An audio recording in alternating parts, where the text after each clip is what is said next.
ইতিমধ্যেই পড়েছে মার্চ মাস, আর এই মার্চ মাস মানেই হচ্ছে হিসেবের মাস। মার্চ মাস পড়তে না পড়তেই হিসেব কষে কষে একের পর এক বিরাট বড় বড় চমক দিচ্ছেন কেন্দ্রের মোদী সরকার এবং রাজ্যের মমতা সরকার। আগামী এপ্রিল মাস থেকে নতুন অর্থ বছর শুরু হবার আগেই বদলে যাচ্ছে একের পর এক ভয়ঙ্কর নিয়ম, যা আজ থেকেই সাধারণ জনজীবনে প্রভাব ফেলতে চলেছে। রয়েছে 4-5টি দুর্দান্ত সুখবর গোটা রাজ্যবাসীর জন্য। একদিকে একদম বিনামূল্যে বিদ্যুৎ বিল মুকুব করার সিদ্ধান্ত নিল রাজ্য সরকার, অপরদিকে রয়েছে চিটফান্ড আমানতকারীদের জন্য বিরাট বড় সুখবর। এই 2024 সালেই টাকা ফেরত পাবেন সমস্ত চিটফান্ড আমানতকারীরা। সাথে সাথে মুখ্যমন্ত্রী মমতা বন্দ্যোপাধ্যায়ের লক্ষ্মীর ভাণ্ডার প্রকল্প, জয় জোহর প্রকল্প, কৃষক বন্ধু প্রকল্প নিয়েও বিরাট বড় নিয়ম জারি করে দিলেন মমতার সরকার। সাথে সাথে গরিব মধ্যবিত্ত পরিবারদের জন্য সোনার দাম নিয়ে রয়েছে একটি বিরাট বড় দুঃসংবাদ। এক ধাক্কায় 1000 টাকা বাড়ল সোনার দাম। রয়েছে ব্যাংকের গ্রাহকদের জন্য 10টি নিয়ম। সব মিলিয়ে বেশ কয়েকটা সুখবরের সঙ্গে সঙ্গে রয়েছে বেশ কয়েকটি নিয়ম, যা কিনা প্রত্যক্ষ এবং পরোক্ষভাবে আপনার জন্যেও লাগু হতে চলেছে। সমস্ত কিছুই তো আজকের ঘোষণার ফলে ঠিক কোন কোন ক্ষেত্রে আপনি লাভবান হতে চলেছেন, প্রত্যেকটি আপডেট আপনার ওপর কিভাবে প্রভাব ফেলবে আমরা আজকের এই ভিডিওতে বিস্তারিতভাবে জেনে নেব।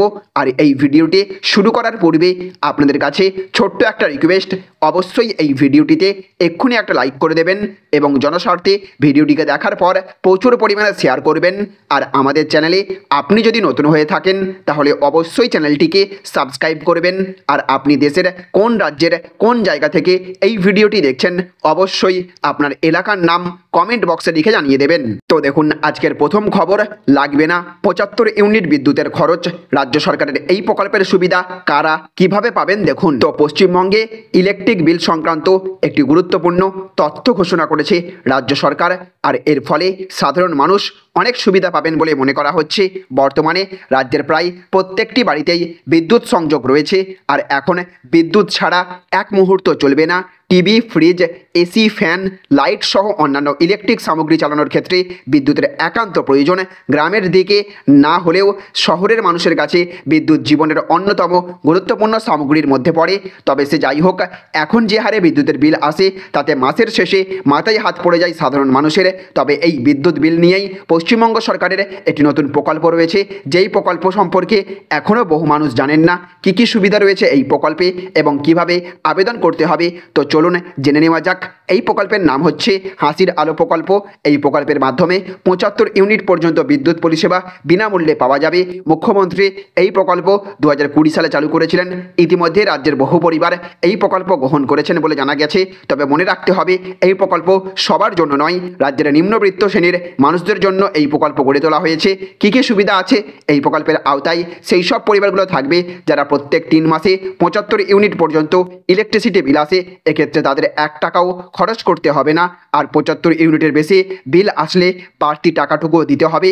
যারা অন্তোদয় অন্ন যোজনা বা বিপিএল তালিকাভুক্ত রেশন কার্ড রয়েছে সেই সমস্ত পরিবারগুলোই এই প্রকল্পের সুবিধা পাবেন। রাজ্য সরকার আর্থিকভাবে পিছিয়ে পড়া এই সমস্ত পরিবারদের জন্য এই প্রকল্প চালু করেছেন। এই প্রকল্পের জন্য আবেদন করতে দুয়ারে সরকার ক্যাম্পে গিয়ে করতে হবে এবং এছাড়া আপনার নিকটবর্তী বিদ্যুৎ অফিসে গিয়েও আবেদন করা যাবে। সেখানে আপনাকে একটি আবেদনপত্র দেওয়া হবে। সেই আবেদনপত্র সমস্ত তথ্য সঠিকভাবে পূরণ করতে হবে।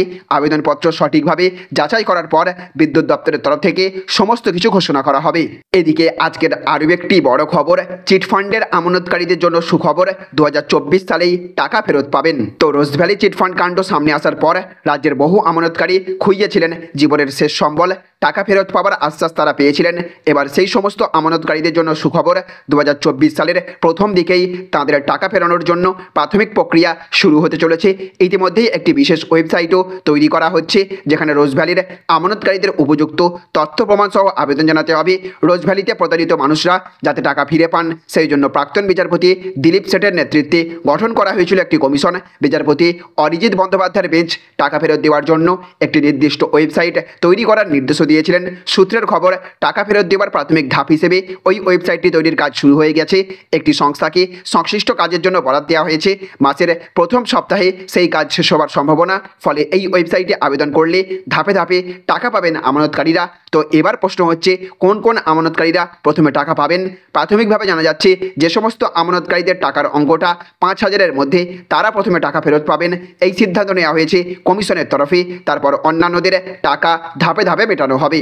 এদিকে আবার আজকের আরও একটি বড় খবর, লক্ষ্মীর ভাণ্ডার, জয় জোহর, কৃষক বন্ধু নিয়ে বড় পদক্ষেপ রাজ্যের। তো মুখ্যমন্ত্রী মমতা বন্দ্যোপাধ্যায়ের নির্দেশে রাজ্যের 3টি আর্থসামাজিক প্রকল্প নিয়ে বড় পদক্ষেপ করতে চলেছে রাজ্য সরকার।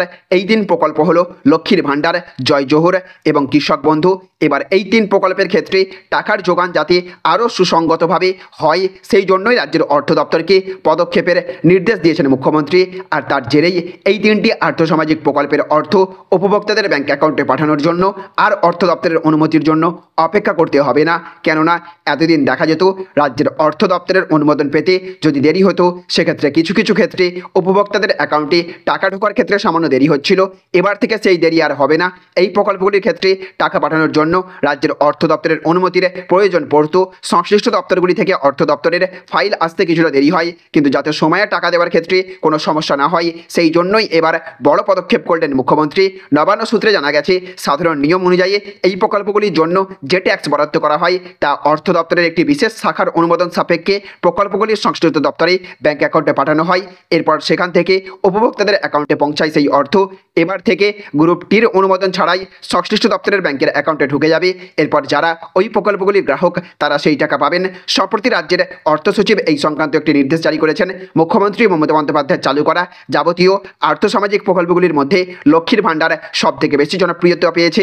এছাড়াও আদিবাসী সমাজে জয় জোহর এবং কৃষকদের মধ্যে কৃষক বন্ধুর জনপ্রিয়তা রয়েছে। কিন্তু দেখা যেত এই 3 প্রকল্পের উপভোক্তাদের মধ্যে অনেকেই ঠিক সময়ে টাকা পেতেন না।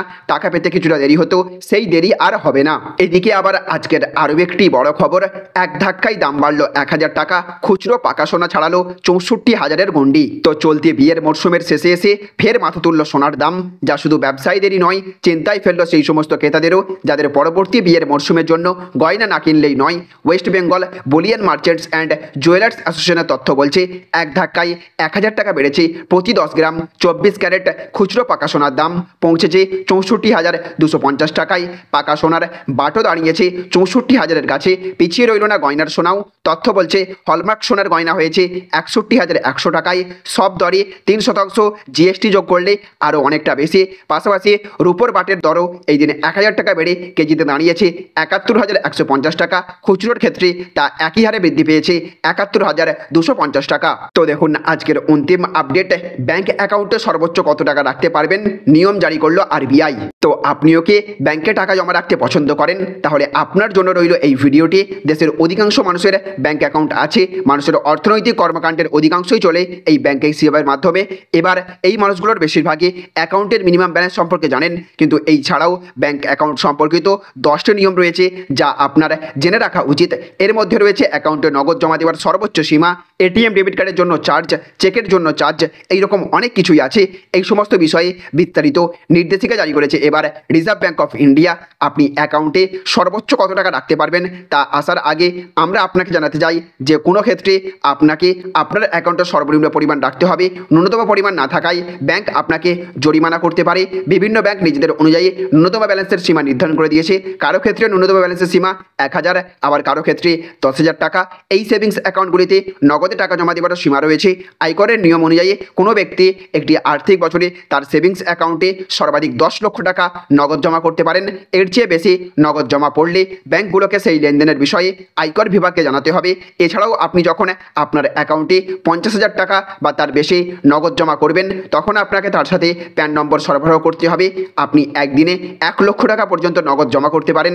এছাড়াও আপনি যদি নিয়মিত আপনার অ্যাকাউন্টে নগদ জমা না দেন, তবে এই সীমা 2.5 লক্ষ টাকা পর্যন্ত হতে পারে।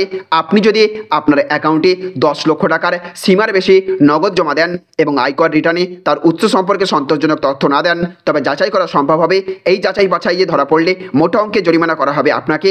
আয়ের উৎস নির্দিষ্ট না করলে আমানতের ক্ষেত্রে 60% কর, 25% সারচার্জ এবং 4% শেষ আসতে পারে। তাহলে ফ্রেন্ডস, বুঝতে পারলেন, এই ছিল আজকের কয়েকটি গুরুত্বপূর্ণ আপডেট। এই ভিডিওটি আপনাদের যদি ভালো লেগে থাকে তাহলে অবশ্যই ভিডিওটিতে এক্ষুনি একটা লাইক করবেন এবং অবশ্যই ভিডিওটিকে রাজ্যের সমস্ত মানুষের কাছে শেয়ার করে সকলকে জানার সুযোগ করে দেবেন।